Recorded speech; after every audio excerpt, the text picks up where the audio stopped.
Vamos a suponer que una ideología no es, como dice la filosofía, un conjunto de ideas desarticuladas que se apoyan en un pensamiento que no tiene fundamento ni racional ni científico y que pretende invitar, mejor dicho, tratar de convencer a todas las personas, cuantas más puedan, de que adhieran a ese pensamiento y a esa tesis de la cual se quiere convencer, que procurará el bienestar, cierto bienestar de la mayoría.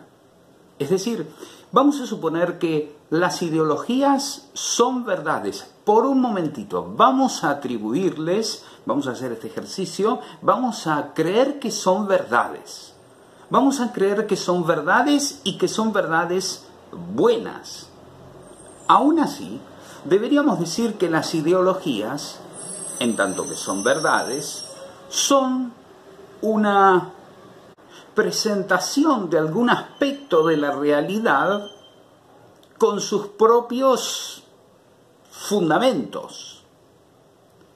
En un mundo en el cual ellos mismos sostienen que, para afirmar su postura, no podemos plantear la existencia de una verdad absoluta, metafísica o trascendente incluso, que violente al hombre y su naturaleza, deberíamos decir, bueno, bien, vamos a aceptar esta ideología en su carácter de perspectiva en el marco y contexto de otras posibles, puesto que en realidad somos libres para poder pensar, para poder creer, para poder expresarnos, incluso para poder obrar y para poder adherir.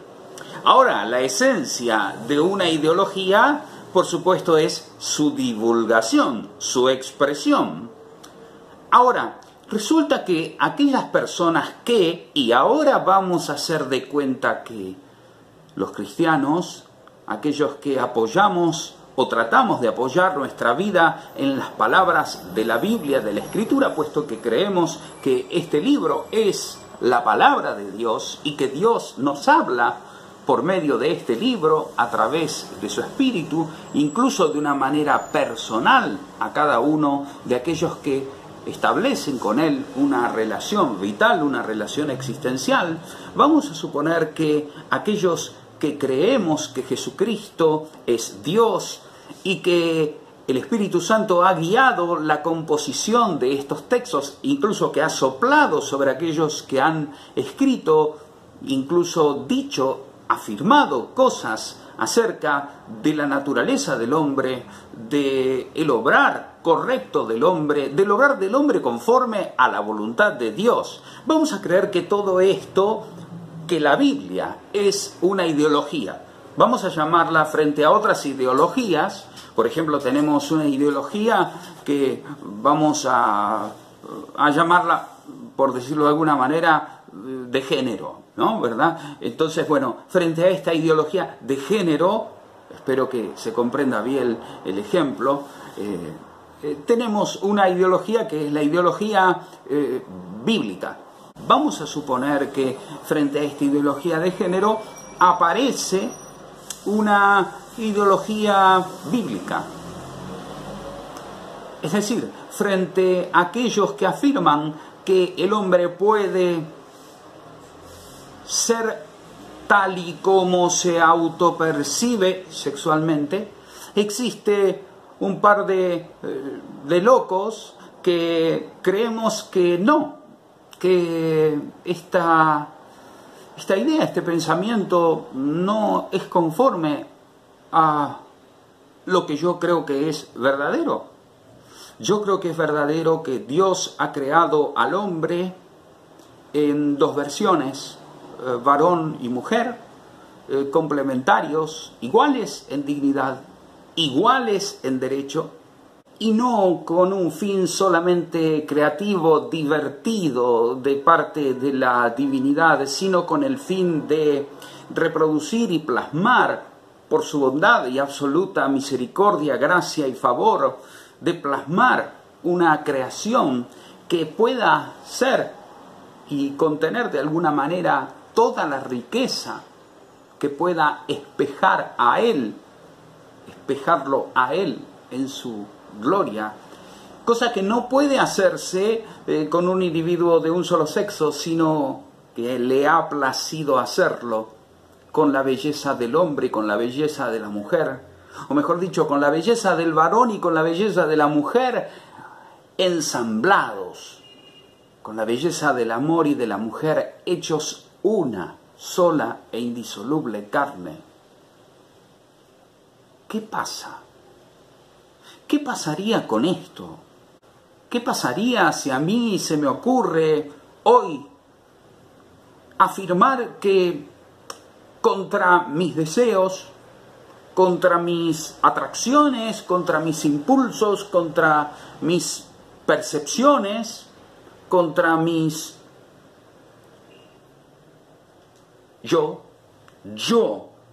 deseo con mi libertad rendirme ante aquello que considero la palabra de Dios, aquello que considero que mejor encastra y va con la naturaleza de las cosas, según mi percepción, claro está, porque soy único y no tengo a nadie anterior a mí que haya postulado una creencia religiosa de este tipo o alguna filosofía de tipo cristiano o encontrado algún fundamento antropológico para cuanto digo, pero vamos a suponer que yo quiera reconocer que el diseño divino es superior a todo esto mío, que puede aparecer, no continuamente, no, claro, pero vamos a suponer que yo perciba con claridad que mis acciones, que mi vida,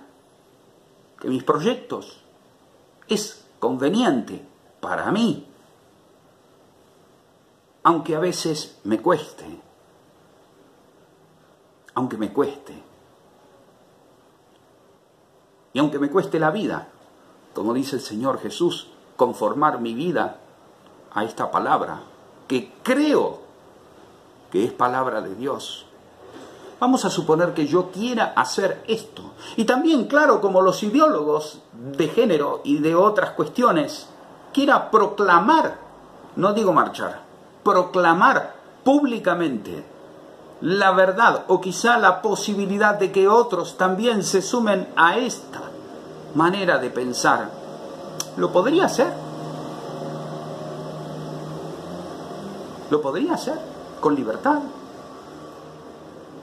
¿Podría no ser ridiculizado yo, por ejemplo, si permanezco virgen hasta el matrimonio? ¿Podría yo no ser ridiculizado si creo en la fidelidad matrimonial y en la castidad matrimonial? Por supuesto, en la santidad en matrimonio. ¿Podría yo no ser burlado si creo que Dios pensó al hombre y a la mujer para que sean uno y que en ese esquema no entran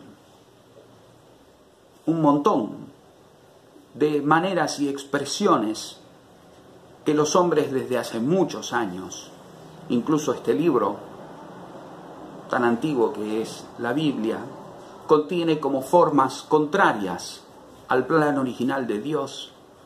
¿Podría yo no ser ridiculizado si comparto mis ideas, mis pensamientos, en medio de este mundo que pretende acomodarse al tiempo, a las modas, a la cultura, a las circunstancias, a la conveniencia, a los intereses y para algunos económicos incluso?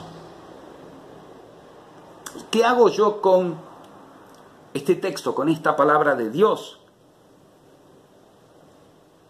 que San Pablo le escribe a Timoteo a manera de consejo?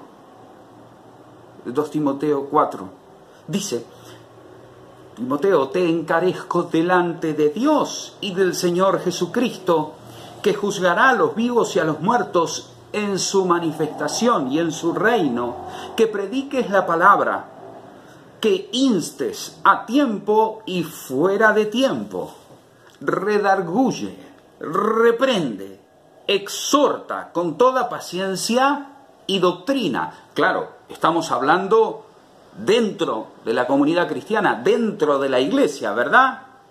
Porque como dice San Pablo, 1 Corintios 5:13, a los de afuera de la iglesia, a los de afuera de la comunidad de creyentes, a los de afuera que quieran seguir a Jesús, Hijo de Dios, nuestro Salvador, a los de afuera, dice San Pablo, los juzgará Dios. No me corresponde a mí, pero entre nosotros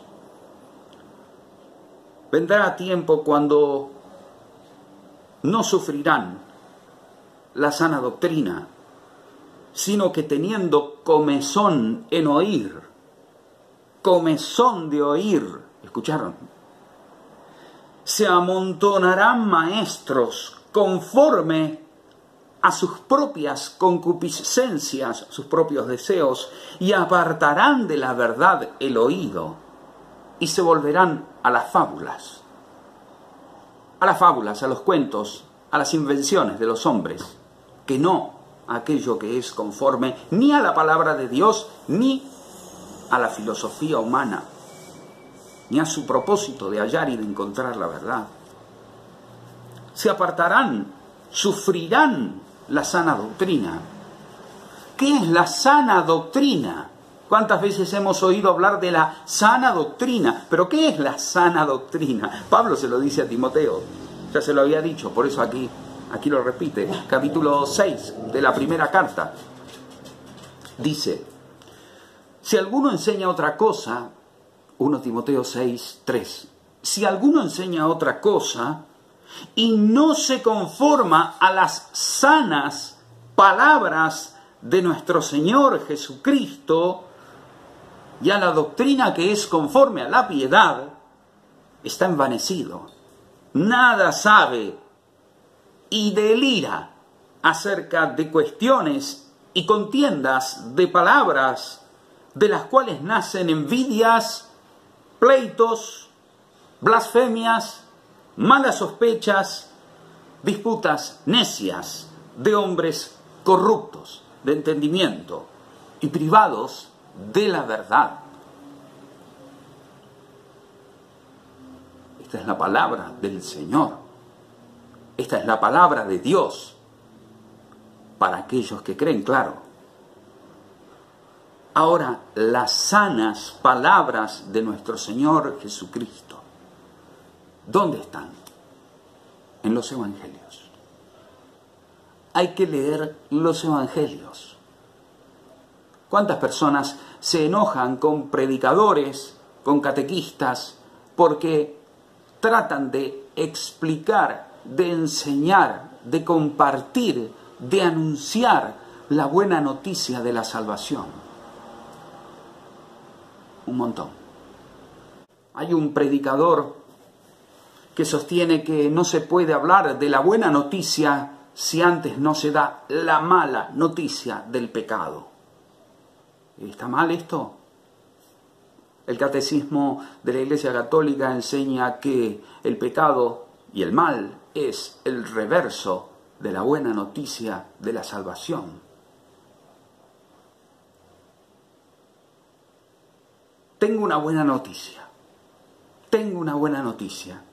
Jesucristo se entregó por vos, murió por amor a vos, y vos si aceptás, si le mirás en fe, si decidís guiarte por esa sospecha, por esa duda, por ese impulso, si te acercás a ese pesebre y ves en ese niño a Dios encarnado por tu salvación, y te arrepentís ante su santidad y su gloria de la que se despojó, como dice Filipenses 2:7, entonces podés entrar en la dimensión salvación. ¿Por qué? Afecta la palabra condenación a aquellos que consideran ideología o palabrería a la religión. ¿Por qué? Si estamos hablando dentro de la iglesia, que a los de afuera lo juzga Dios. Si yo sostengo que habrán algunos hermanos por los cuales debemos rezar porque se obstinan en no seguir la palabra de Dios, se obstinan en no reconocer su miseria,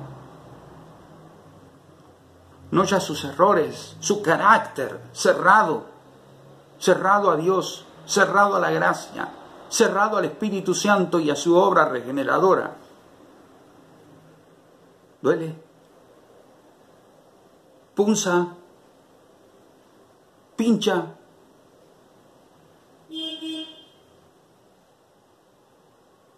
Yo sería más agradable si te convenzo de que habrá paz y prosperidad y que habrá misericordia para todos, hagamos lo que hagamos. Eso me convertiría en un impostor, en un falso discípulo. ¿Qué inconveniente tiene una persona que no cree que la Biblia es la palabra de Dios en verse, en sentirse, en saberse fuera de la salvación de Dios si no vive conforme a esta misma palabra? ¿De dónde el ataque a la Escritura? ¿De dónde el ataque a la palabra de Dios? ¿De dónde el ataque a Dios?